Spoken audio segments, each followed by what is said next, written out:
सगळ्यात पहिल्यांदा तर सर्वांना जय शिवराय। आजच्या व्हिडिओमध्ये आपण पाहणार आहोत की त्रास देणारा नवरा। मी प्रत्येक नवऱ्याला असं म्हणत नाही, पण बऱ्याच ठिकाणी बऱ्याच स्त्रियांना नवऱ्यापासून खूप त्रास असतो आणि त्या नवऱ्याच्या त्रासाला कंटाळून बऱ्याच स्त्रिया टोकाचं पाऊल उचलतात। तर ते टोकाचं पाऊल न उचलता त्रास देणाऱ्या नवऱ्याला कसं हँडल करायचं आणि तुमच्या जर नवऱ्याला भरपूर ॲटिट्यूड असेल तर त्याचा तो ॲटिट्यूड कसा कमी करायचा हेच आपण आजच्या व्हिडिओमध्ये पाहणार आहोत। तर अगदी स्किप न करता शेवटपर्यंत व्हिडिओ पहा। तर बघा काय होतं माहितीये का की बऱ्याच वेळा अशा काही महिला आहेत की त्या महिला, प्रत्येक माणसाचा स्वभाव हा वेगळा असतो आणि आपण ज्यावेळेस आपलं लग्न होईल त्यावेळेस फोनवरचं संभाषण किंवा अगदी 5-6 भेटीमध्ये आपण त्या समोरच्या व्यक्तीला ओळखू शकत नाही। ज्यावेळेस तुम्ही त्या तुमच्या नवऱ्याच्या लग्न झाल्यानंतर सतत कायम संपर्कात राहाल त्याच वेळेस तुम्हाला त्याचा स्वभाव कळत जातो, स्वभाव उमजत जातो की नक्की यांचा स्वभाव आहे तरी कसा, तर हे कळत जातं। तर जर तुमचा नवरा तुम्हाला त्रास देत असेल तर अशा नवऱ्याला हँडल कसं करायचं, तर बघा सगळ्यात पहिली गोष्ट आहे ती म्हणजे नवऱ्याला कधीच कमी लेखू नका आणि स्वतःलाही कमी लेखू नका आणि नवऱ्याला कमीही समजू नका। कारण एक म्हण आहे बघा, नवरा हा उशाखालचा साप असतो आणि ती म्हण खरी आहे।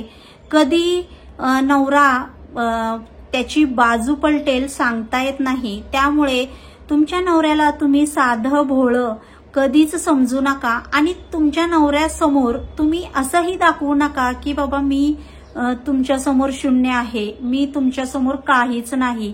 त्यामुळे तुम्ही स्वतःला कमी समजू नका।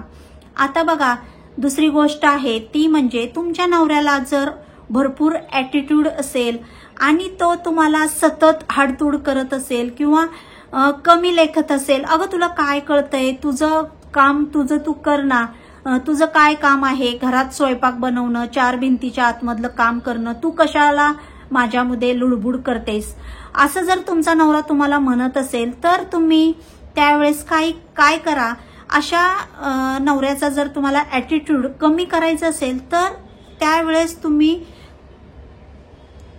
स्वतःला रिस्पेक्ट द्यायला शिका। तुम्ही नका त्यांच्या पुढे पुढे करू किंवा त्यांना पटत नाही ना तर त्या नवऱ्याला तुम्ही तिथे शहाणपण शिकवायला जाऊ नका। कारण जर तुम्ही चांगल्या गोष्टी त्यांना सांगत असाल तर तुम्हाला तुमचा नवरा उर्मटपणे बोलत असेल, तुमची किंमत ठेवत नसेल तर तुम्ही त्यांना शहाणपणाच्या गोष्टी न सांगितलेल्याच बऱ्या। आता बघा तर बऱ्याच ठिकाणी तिसरी गोष्ट आहे ती म्हणजे बऱ्याच वेळा काय होतं की असे काही लेडीज किंवा काही स्त्रियांचे नवरे असतात की हिला कसा त्रास दिला जाईल, ही सतत कशी टेन्शनमध्ये असेल।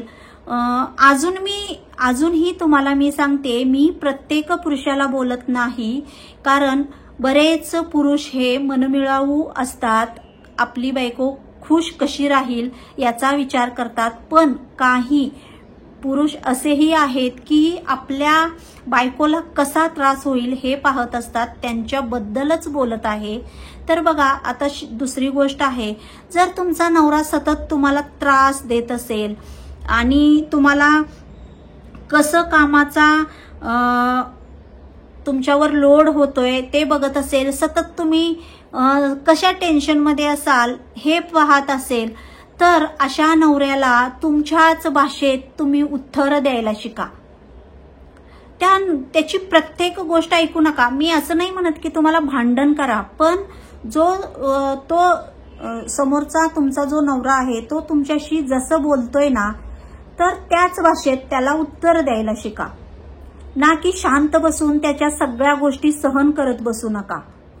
आता बघा चौथी गोष्ट आहे ती म्हणजे तुम्हाला जर तुमच्या नवऱ्याच्या चुका दाखवायच्या असतील, की बाबा तुम्हाला असं वाटतंय की नाही ही गोष्ट आता आपला नवरा चुकीची करतोय, ही गोष्ट बरोबर नाहीये, हा डिसिजन तुमच्या नवऱ्याचा चुकलेला आहे किंवा हा डिसिजन चुकीचा आहे, त्यावेळेस तुम्ही वेळ बघा आणि त्या वेळेला तुमच्या नवऱ्याला जेवढं तुम्हाला समजावून सांगता येईल की बाबा तुम्ही जो हा निर्णय घेतलेला आहे तो चुकीचा आहे, तुमच्या पद्धतीने तुम्हाला तुमच्या नवऱ्याला कसं हँडल करता येईल ते पहा.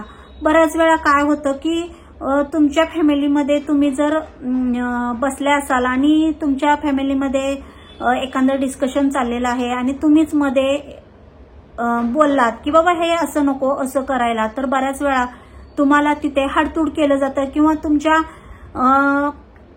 शब्दाला किंमत राहत नाही. तुला काय कळतंय ग, तू शांत बस, आमचं आम्ही काय करायचंय ते बघून घेतो असं म्हटलं जातं. तर अशा वेळेस तुम्ही त्यांना जेवढं त्यांना त्यांच्या मनाचं करायचं आहे ना ते करू द्या. तुम्ही त्यांच्यामध्ये पडू नका.